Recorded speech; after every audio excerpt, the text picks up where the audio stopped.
Uma boa noite a todos. Saúdo a todos com a paz do Senhor Jesus. Que a paz e o amor de Deus estejam com todos. Quero deixar um texto aqui nesta noite para a nossa meditação. Se haverá a pregação da palavra no tempo da grande tribulação. Haverá pregação da palavra no tempo da grande tribulação. Eu creio que a grande tribulação será um período, será de 2 períodos, de 3 anos e meio. Primeiro, há uma falsa paz que haverá na vinda do Senhor Jesus. E a igreja, eu creio que não vai estar aqui porque será arrebatada. Jesus virá para buscar sua noiva. Mas vamos ver o que a Bíblia fala sobre a pregação do Evangelho. Quem são esses que vão pregar o Evangelho? Mas primeiro eu quero falar aqui sobre o final dos 3 anos e meio, porque os primeiros 3 anos são uma falsa paz que haverá no mundo, não é? O anticristo ele vai dominar mesmo. Deus vai permitir que ele domine o povo que desobedeceu a palavra de Deus, não é mesmo? Muitos que não foram salvos, a igreja, o povo que não foi arrebatado, então aqueles vão passar por esse grande período da tribulação. E muitos verdadeiramente vão morrer, não é? Por não ter sido arrebatados. Então eu quero falar aqui sobre a quebra do acordo de paz. Aí é que vai acontecer, entendeu? O pior nesse período. O pior de todos os tempos. Então, na metade da grande tribulação, ou seja, quando se completarem os 3 anos e meio, o anticristo quebrará o seu acordo, viu? Colocará suas imagens no templo, não é mesmo? No meio da semana, ele dará fim ao sacrilégio, à oferta, e numa ala do templo será colocado o sacrilégio terrível, até que chegue sobre ele o fim, lhe está decretado. Daniel capítulo 9, versículo 27. Se você quiser anotar, abre sua Bíblia aí, Daniel capítulo 9, versículo 27. Se assentará nele, exigirá que o povo o adore, como se ele fosse um Deus. Este se opõe e se exalta acima de tudo o que se chama Deus, ou é objeto de adoração, chegando até a sentar-se no santuário de Deus, proclamando que ele mesmo é Deus. 2 Tessalonicenses, capítulo 2, versículo 4. 2 Tessalonicenses, capítulo 2, versículo 4. A adoração a Deus e o sacrifício no templo serão interrompidos até o fim da tribulação. Depois de abolido o sacrifício diário e colocado o sacrifício terrível, haverá 1290 dias. Daniel capítulo 2, versículo 11. O povo se revoltará contra a profanação que este homem realizará, e então o anticristo desencadeará homem, realizará então o anticristo desencadeará uma grande perseguição contra o povo. Não é mesmo? Uma grande perseguição contra o povo, aqueles que ficaram durante o período da grande tribulação. Assim, quando vocês virem o sacrilégio terrível da qual falou o profeta Daniel no lugar santo, quem lê, entenda. Então, os que estiverem na Judéia, fujam para os montes. Quem estiver no telhado de sua casa, não desça para tirar dela coisa alguma. Quem estiver no campo, não volte para pegar seu manto. Como serão terríveis aqueles dias para as grávidas e para os que estiverem amamentando. Orem para que a fuga de vocês não aconteça no inverno, nem no sábado, porque haverá então grande tribulação, como nunca houve desde o princípio do mundo até agora. Nem jamais haverá, se aqueles dias não fossem abreviados, ninguém sobreviveria. Mas por causa dos eleitos, aqueles dias serão abreviados. Mas muitos usam esse texto e falam sobre esse dia abreviado. Diz que o tempo está passando rápido, não é mesmo? Mas não tem nada a ver. O dia abreviado são aqueles 3 anos e meio que Deus abreviou para que o povo tivesse um pouco de paz, né?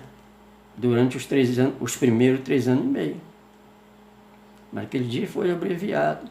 E muitos foram salvos, que se arrependeram, né? Muitos morreram. Então, e esse dia abreviado está em Mateus, onde está falando Mateus 24, né? Do 15 ao 22. Esse verso eu acabei de falar. Mateus 24, 15 ao 22. Mas, e outro texto que as pessoas, os postos, por exemplo, tribulacionistas, não aceitam, por quê? Ele acha que por causa dos eleitos, aqueles dias serão abreviados. Mas como vai ter eleito aqui se a igreja for arrebatada? Porque Jesus, ele virá para a igreja. Entendeu? E o povo de Israel, Jesus quando descer lá em Mateus 29, 24, Mateus 24, do 29 ao 31, é que Jesus descerá visivelmente para salvar o povo de Israel e tomar o seu reino por direito. Ele vai matar o profeta com todos os seus soldados. E tem muitos povos ali que são escolhidos mesmo. Os eleitos são os povos escolhidos de Deus, os povos de Israel. Não é mesmo? Agora, com a quebra do acordo e a profanação do templo, Israel perceberá que ele não é o Messias que virá durante a sua fuga de Jerusalém através do sofrimento. Israel se lembrará que há muito tempo atrás o verdadeiro Messias havia vindo, mas o povo o rejeitou, entregando-lhe aos romanos para ser crucificado. Quando o povo perceber que esse anticristo não é o Messias, aí eles vão lembrar do tempo passado, não é mesmo? Pelo qual Jesus foi morto e ao terceiro dia morreu e ressuscitou. Nesse tempo, Israel se arrependerá de ter rejeitado o Messias e chorará amargamente através desse arrependimento e a aceitação do Messias, a nova aliança que profetizava a restauração espiritual de Israel começará a se cumprir. Eles entenderão que a rejeição do Messias era para o plano de Deus, para que a salvação em Cristo alcançasse todos os povos. Era por isso que, na época que Jesus Cristo veio, a primeira vez, Israel rejeitou. Era para isso que o próprio Jesus Cristo afirmou que estava acontecendo o que Isaías havia profetizado. Israel estava com seus olhos espirituais fechados e não enxergaram, não entenderam verdadeiramente, que Jesus era o Filho de Deus. era o verdadeiro Messias que havia de vir, como o profeta Isaías tinha falado lá no livro, no livro de Isaías, no capítulo 53 em diante. Então o povo vão lembrar desse tempo. Então, porque vendo eles não veem, e ouvindo não ouve, nem entende, nem se cumpre a profecia de Isaías. Não é mesmo? Ainda que estejam sempre ouvindo, vocês nunca entenderão. Ainda que estejam sempre vendo, jamais perceberão. Pois o coração deste povo se tornou insensível. De má vontade ouviram com os seus ouvidos e fecharam os seus olhos. Se assim não fosse, poderiam ver com os olhos, ouvir com os ouvidos, entender com o coração, eu os curaria. Mateus capítulo de número 13, do verso 13 até o 15. Mateus capítulo 13, do verso 13 até o 15. Então, agora, há uma pergunta. A pregação do Evangelho na grande tribulação. Muitos não crêem na palavra sobre a pregação do Evangelho, porque muitos acham que não vai haver nenhuma pregação do Evangelho. Porque eles falam, se a igreja vai subir, para quê a pregação do Evangelho? Mas os que não subiram, os que ficaram, não vão precisar de ouvir a palavra de Deus? E muitos vão rejeitar o sinal da besta, vão morrer e vão ser salvos também. Né? E quem também vai pregar esse Evangelho? E que Evangelho será pregado? Então, quando pensamos a respeito da tribulação, mais cedo ou mais tarde surgirão algumas perguntas em nossa mente. Uma delas é: existirá salvação durante a grande tribulação? A resposta é essa. Essa pergunta está em Apocalipse capítulo 7, versículo 13 ao 15. Vamos seguir o texto. Então um dos anciões me perguntou: quem são esses que estão vestidos de branco e de onde vieram? Respondi: Senhor, tu sabes. Ele disse: estes são os que vieram da grande tribulação e lavaram as suas vestes e alvejaram no sangue do Cordeiro. Através desse texto podemos perceber que haverá salvação durante a tribulação, sendo que o texto afirma que essas pessoas lavaram as suas vestes e alvejaram no sangue do Cordeiro. E isso indica que essa salvação veio por meio do arrependimento. E este aconteceu devido à pregação do Evangelho de Cristo. Então surge outra pergunta: se haverá pregação durante a tribulação, quem pregará? Viu? Quem pregará? A resposta também está no capítulo 7 de Apocalipse. Vamos ver no capítulo 7 de Apocalipse. Não danifique nem a terra, nem o mar. Não danifique nem a terra, nem o mar. Nem as árvores, até que selemos a testa dos servos do Senhor Deus.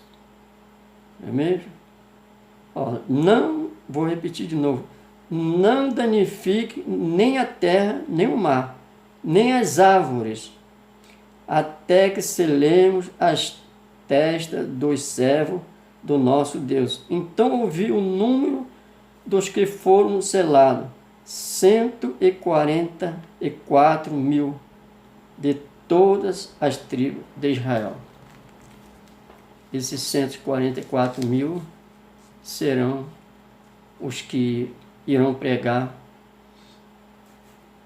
durante o período da grande tribulação, não é mesmo? Está em Apocalipse capítulo 7, versículo 2 ao 4. Eles vão pregar o Evangelho por toda a parte do mundo. Então, irão pregar o Evangelho por toda a parte do mundo. Este texto afirma que Deus separará 144.000 homens dentre os povos de Israel para pregar seu Evangelho durante a tribulação. Esse será o povo de Deus que pregará a mensagem, mensagem do Evangelho, né, durante a tribulação. Então surge mais uma pergunta: qual será a mensagem pregada? Que mensagem é essa? Qual a mensagem que os 144.000 vão pregar? Né? A mensagem será o Evangelho do Reino. Eles vão pregar o Evangelho. Então vamos ver em Mateus 24, capítulo 24, verso 14. Este Evangelho do Reino será pregado em todo o mundo como testemunho a todas as nações, e então virá o fim. Quem vai pregar? A igreja está pregando o Evangelho, né? Mas muitos pensam que quando esse Evangelho for pregado por todos os cantos da terra, é aí que Jesus vai vir. Esse Evangelho só será pregado pelos 144.000 no final da grande tribulação. Esta que é a verdade. No final da grande tribulação. Esta mensagem chamará o homem a se arrepender e invocar o nome do Senhor. E todo aquele que invocar o nome do Senhor será salvo, pois, conforme prometeu o Senhor, no Monte Sião e em Jerusalém haverá livramento para os sobreviventes, para aqueles a quem o Senhor chamar. É isso, Joel, capítulo de número 2, versículo 32. Está no livro de Joel, capítulo 2, versículo 32. Para que, agora vamos ver em Apocalipse 12, 11, para que aquele que ouvir passe a crer em Jesus Cristo como Messias e receber o perdão dos pecados, através do seu sacrifício na cruz. Eles o vencerão pelo sangue do Cordeiro e pela palavra do testemunho que deram diante da morte. Não amaram a própria vida. Apocalipse, capítulo 12, versículo 11. Essa análise nos ensina como alguém pode ser salvo. Mas então, uma nova pergunta surge: quem será salvo? E todo aquele que invocar o nome do Senhor será salvo. Não é isso? Todo aquele que invocar o nome será salvo. Essa salvação será pela fé. Está no livro de Joel, capítulo 2, 32. Vamos seguir em diante o texto. Portanto, que diremos do nosso antepassado Abraão? Abraão creu em Deus, e isso lhe foi acreditado com justiça. Romanos capítulo 4, versículo de 1 a 3. Pois sem fé é impossível agradar a Deus, pois quem dele se aproxima precisa crer que ele existe e que recompensa, aqueles que o buscam. Hebreus capítulo 11, versículo 6. Será possível ser salvo durante a grande tribulação, mas essa salvação não será de graça. Haverá um preço a ser pago. Haverá perseguição, martírio e morte. E isso tudo acontecerá no período da grande tribulação. Então, mais adiante um pouquinho, que já estou terminando o vídeo, para deixar bem claro, foi-lhe dado ao anticristo poder para guerrear contra os santos e vencê-los. Foi-lhe dado autoridade sobre toda a tribo, povo, língua e nações. E nação, né? Apocalipse capítulo 13, versículo 7. Então eles os entregarão para serem perseguidos e condenado à morte, e vocês serão odiados por todas as nações por minha causa. Mateus capítulo 24, versículo 29. Apocalipse 9:6. Quando ele abriu o quinto selo, vi debaixo do altar as almas daqueles que haviam sido mortos por causa da palavra de Deus e do testemunho que deram. Não é isso? Apocalipse capítulo 6, versículo 9. Vi as almas dos que foram decapitados por causa do testemunho de Jesus e da palavra de Deus. Eles não tinham adorado a besta, nem a sua imagem, e não tinham recebido a sua marca na testa, nem nas mãos. Eles ressuscitaram e reinaram com Cristo durante 1000 anos. Apocalipse capítulo 9, versículo de número 4. Apocalipse capítulo 20, verso 4. Não é mesmo? Então, vi as almas dos que foram decapitados por causa do testemunho de Jesus e da palavra de Deus. Eles não tinham adorado a besta, nem a sua imagem, e não tinham recebido a sua marca na testa, nem nas mãos. Eles ressuscitaram e reinaram com Cristo durante 1000 anos. Então, aqueles que foram salvos no período da grande tribulação, verdadeiramente eles ressuscitarão, né? E vão viver com Cristo durante 1000 anos. Então, está deixando claro que esse milênio ele é literal. Jesus vai reinar aqui na terra.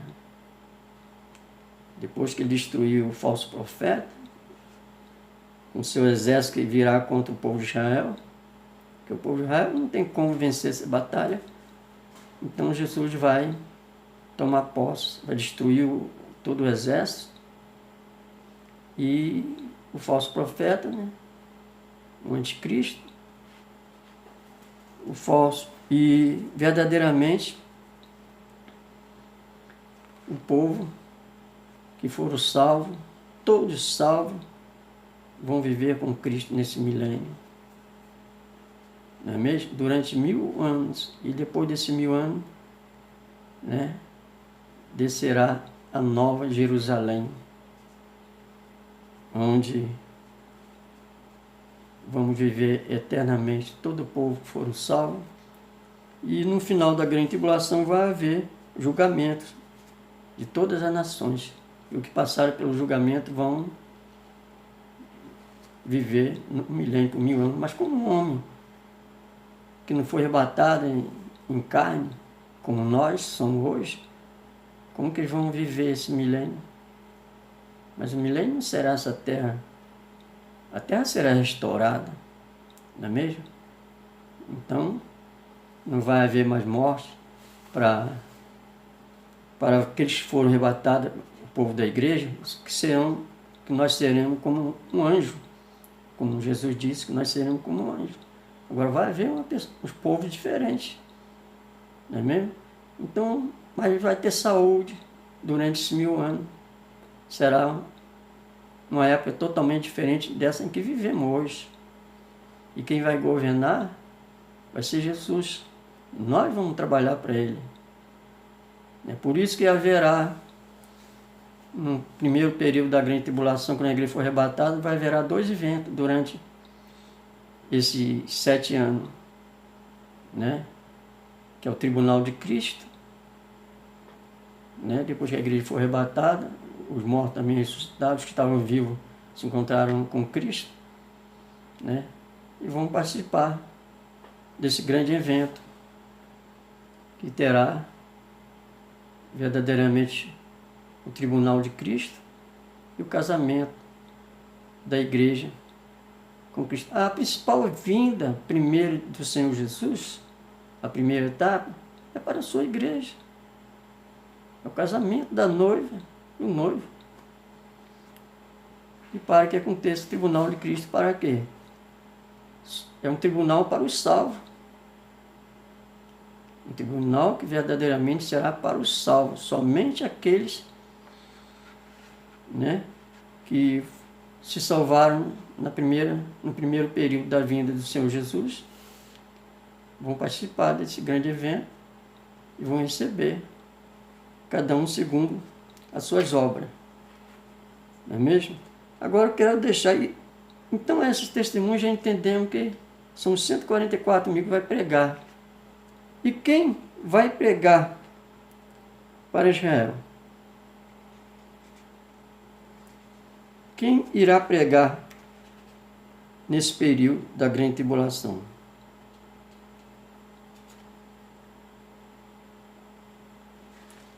Verdadeiramente, a Bíblia fala de 2 testemunhas. A Bíblia verdadeiramente não dá o nome dessas 2 testemunhas, mas deixa sempre no contexto alguma coisa para a gente entender quem são essas testemunhas. Pode não afirmar, eu creio que é Elias, né? Elias, a primeira que a Bíblia deixa claro, Elias, na verdade, e Moisés. Por causa do milagre que eles vão fazer, pela unção de Deus, que eles têm recebido, que fizeram no tempo que viveram. Então, quem são essas 2 testemunhas? As 2 testemunhas do Apocalipse. É o texto que está também no meu trabalho essa noite. No livro de Apocalipse são apresentados 2 personagens muito interessantes.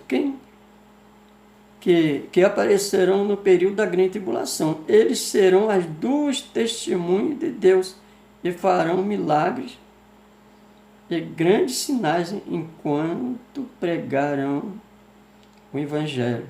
Antes de começarmos uma análise, vamos logo no texto, né?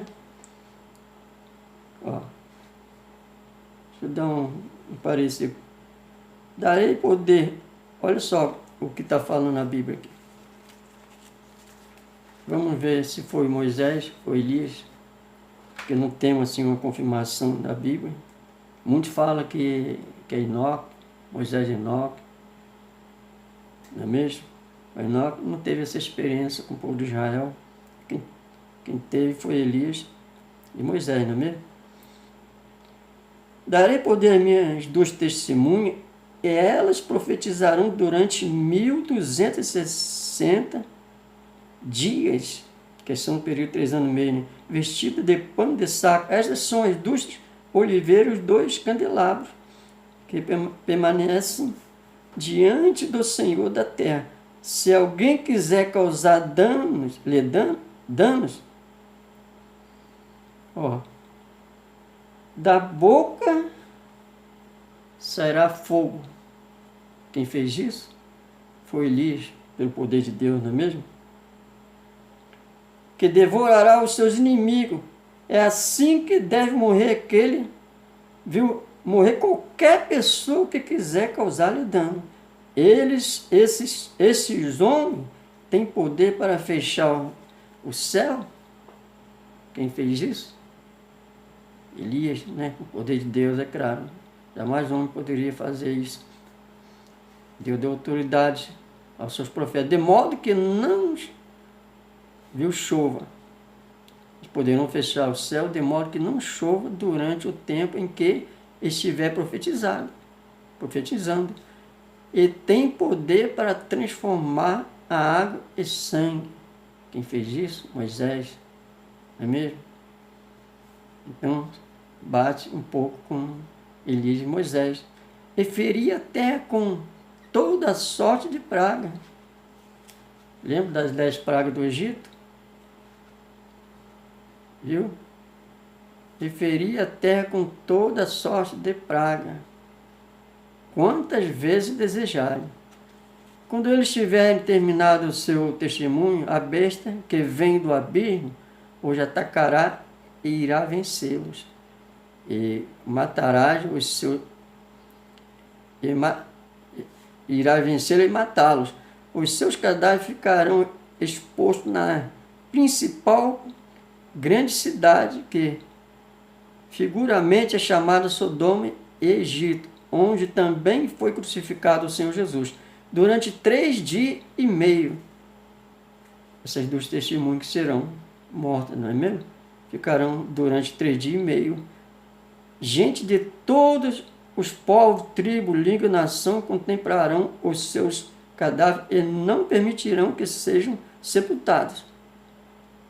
Os habitantes da terra se alegrarão na causa deles e festejarão, enviando presente uns aos outros, pois esses 2 profetas haviam atormentado os que haviam na terra. Mas depois dos 3 dias e meio, neles um sopro de vida da parte de Deus. Viu? Dos 3 dias e meio, entrou nele um espírito de vida da parte de Deus. Coisa interessante. Milagre, né? Eles ficaram em pé, e um grande terror tomou conta daquele que ouviram. Imagina, 2 homens mortos durante 3 dias e meio, e de repente eles ficam de pé. Aí o que acontece? Então eles ouviram uma forte voz do céu que lhe disse: subam para cá.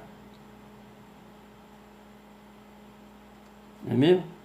Eles subiram para os céus numa nuvem enquanto os seus inimigos olhavam. Naquela mesma hora houve um forte terremoto e 1/10 da cidade ruiu. 7.000 pessoas foram mortas no terremoto.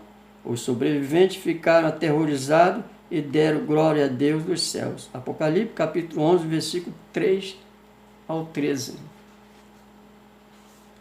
Então, essas 2 testemunhas ressuscitarão. Alguns tentaram insistir dizendo que essas 2 testemunhas são simbólicas e representam o Antigo e o Novo Testamento. O Israel, ou Israel e a igreja.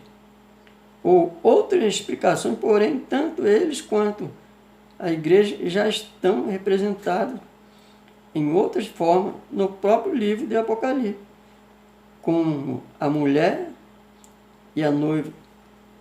Isso já excluiu, não é mesmo? Elas da tribulação. A forma como o texto apresenta esses homens diz que serão perseguidos, mortos e depois ressuscitados. Deixa claro que são homens reais e não simbólicos. Não é mesmo? Porque Elias e Moisés, eles foram arrebatados. Deus preservou, não é mesmo? Eles para esse propósito da grande tribulação. Não foi à toa. Então, como Elias, ele não ressuscitou e foi treinado, entendeu? Ele teve que morrer no período da grande tribulação, né? No segundo período da grande tribulação, teve que morrer para ser ressuscitado. E tanto Moisés também. Não é mesmo? Mas muito já Moisés foi sepultado. E quem achou o corpo de Moisés? Nada. Né? Deus levou ele para o céu. Essa foi a verdade. Ele está vivo. Lembrem quando ele apareceu para Jesus, Moisés e Elias, né? No Monte da Transfiguração, estava bem vivo. Então, além disso, observe a forma como Apocalipse 11:4 descreve esta personagem. Estas são as 2 oliveiras e 2 candelabros que permanecem diante do Senhor da terra. Este texto, né? Este texto, além disso, observe a forma como Apocalipse 11:4 descreve este personagem. Estas são as 2 oliveiras e 2 candelabros que permanecem diante do Senhor da terra. Este texto é uma referência a visão de Zacarias. Visão esta que nos comprova que estas testemunhas são homens literais. A seguir, né? A seguir, agora eu vou ler em Zacarias, capítulo de número 4, versículo 11 ao 14. A seguir, né? Perguntei ao anjo, o que significa essas duas oliveiras, à direita e à esquerda do candelabro? Então ele me disse, são os dois homens que foram ungidos para servir ao soberano de toda a terra. Zacarias capítulo 14, versículo 11 ao 14. Outros afirmam que estas duas testemunhas seriam homens do futuro e não personagens bíblicos do passado. Porém, para que a profecia de Malaquias se cumpra, no capítulo, do capítulo 4, versículo 5 e 6, se cumpra, Elias precisava voltar antes do dia do Senhor. Portanto, esta teoria também deve ter descartada. 3 profetas são os mais prováveis de serem essas testemunhas. Observe, Elias, né? As evidências foram de cada um deles. Primeiro, Elias Deus prometeu enviar os profetas Elias antes da vinda de Cristo. Não foi o que aconteceu? João, ele tinha o espírito de Elias. Jesus mesmo disse, Elias veio, ninguém o recebeu, né? Em Malaquias capítulo 4, versículo 5 e 6, alguém pode dizer que esta profecia se refere a João Batista, mas ele não converteu o coração dos pais aos filhos, nem tampouco ordenou que não chovesse. Não é mesmo? Como eu já havia falado, João Batista era Elias, e sim, o dom, ele é Elias, o dom, espírito e unção de Elias estava sobre João Batista. O dom, a unção de Elias estava sobre ele. Mas o trabalho de Elias, no Antigo Testamento, foi um trabalho diferente do João Batista. O que João Batista não fez, o Elias vai fazer no período da grande tribulação. Ele e Moisés. É o que eu creio, né? É o que mais basta. Moisés, por exemplo, apareceu na transfiguração de Cristo, como eu vim falar em Mateus capítulo 17, versículo 3. Não é isso? Moisés fez milagres que as testemunhas também farão. Em Êxodo capítulo 7, versículo 20, você pode conferir, capítulo 9, versículo do 9 ao 10. É mesmo? Se você quiser tirar alguma dúvida. Ninguém entrou, como eu havia falado, ninguém encontrou o corpo de Moisés o seu túmulo. Deuteronômio capítulo 34, versículo de número 6.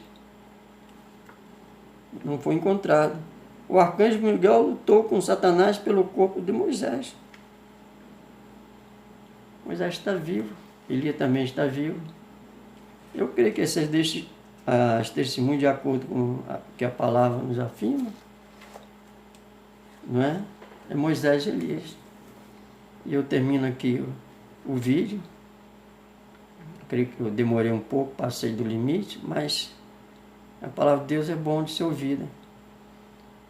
E que no próximo vídeo eu posso ser um pouco mais rápido, porque o texto é muito grande realmente, mas verdadeiramente eu espero que na vinda do Senhor Jesus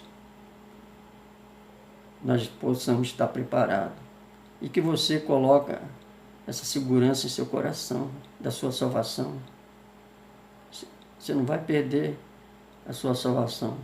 Continua firme, orando, vigiando, porque o dia e a hora ninguém sabe, não é mesmo? Então agradeço a todos, que a paz de Deus esteja com todos vós, hoje e sempre. Amém? Uma boa noite a todos.